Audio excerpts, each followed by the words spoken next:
protecting life. Mini Wichoni! Mini Wichoni! Mini Wichoni! Mini Wichoni! Mini Wichoni! Mini Wichoni! Hey, it's Jordan with TYT Politics. Press conference just wrapped up here at the Oceti Sakowin camp. I'm here with the tribal leader of Standing Rock Sioux Tribe, Dave Archambault.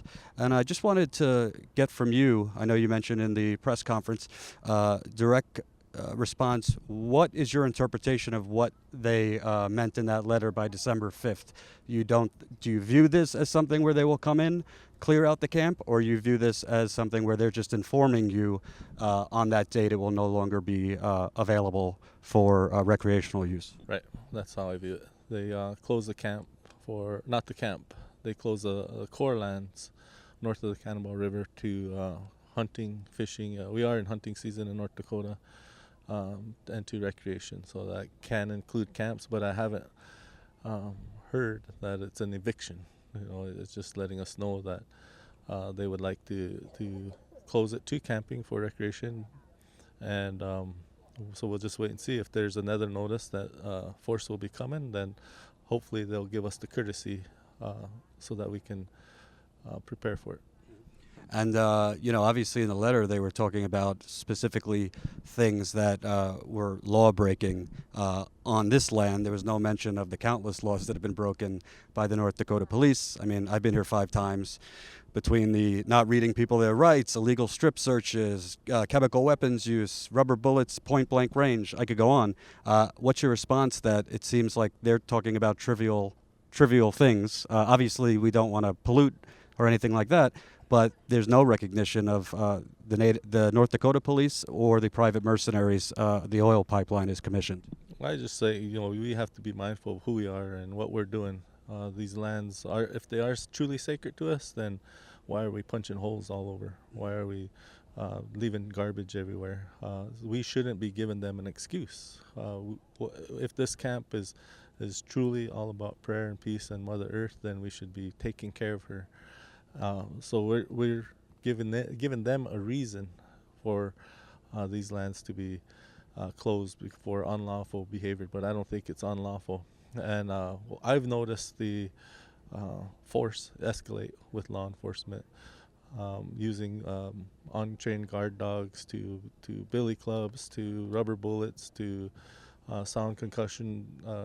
There's just you could go on, but it seems like Grenades? I don't know what they are. Concussion grenades.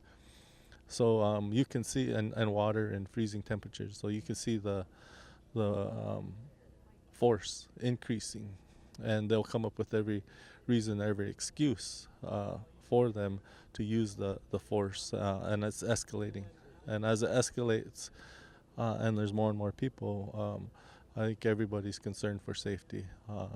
I would say the Corps of Engineers is concerned for safety, and the tribe is concerned for safety, and we all should be concerned for safety for people. We don't want to see anybody in a hospital. We don't want to see anybody losing a life for this. So the state of North Dakota, along with Morton County, has unbridled power, and they have demonstrated that they will use it at all costs to injure any of our allies. It's interesting to me because the Native Americans I've spoke to are so used to this kind of corruption between the police and the government. I mean, you had the CEO of this company, Dakota Access Pipeline Company, offering to pay the police's costs for their overtime, their military gear. And you also have multiple eyewitnesses seeing things like grenades launched at a 21-year-old girl. I know you said kind of calmly, yeah, we expect this from them, but could you talk about the fact that there's been zero consequences for weeks when we have visuals of this? Chemical tear gas is a chemical weapon. I mean, these are in many cases war crimes.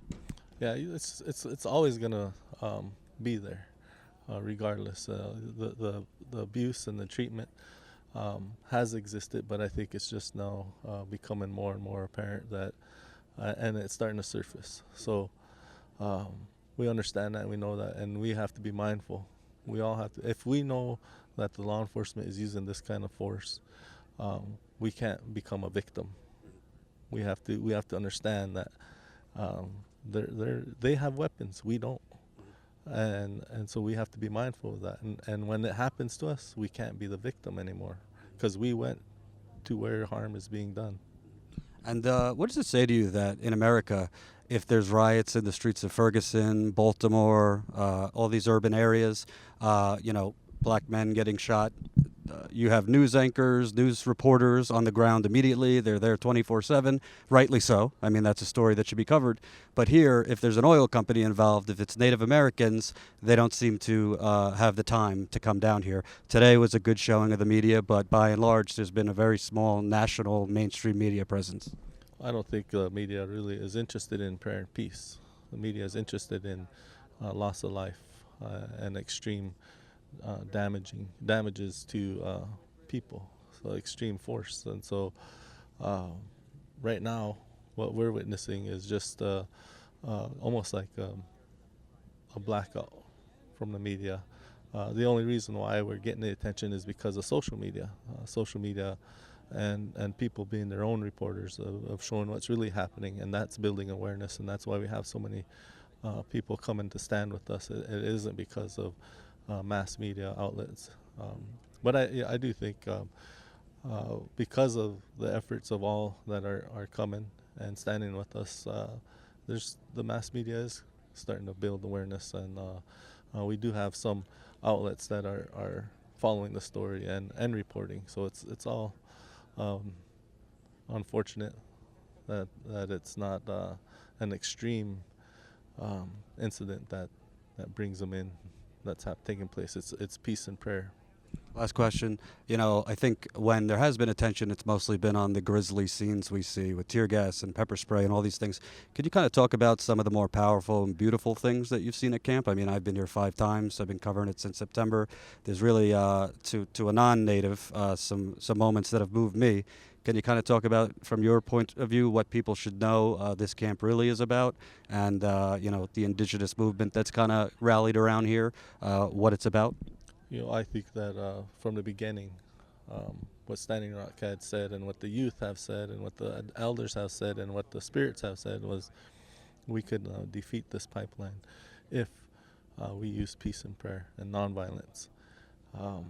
When we use violence, then natural law will take through and this pipeline will go through. So understanding an indigenous culture, indigenous way of life, it really, and sharing that with our guests, it really starts to hit home of what we are about and who we are, and it makes a difference in the storylines, and there's no way to explain it, and there's no words that can tell, because it's a feeling, it's an emotion. This connection with Unchi Maka, Mother Earth, is real, and the way to learn about it is to actually visit an indigenous tribe or indigenous peoples, and they'll share what they know and how they are connected, and then it's real.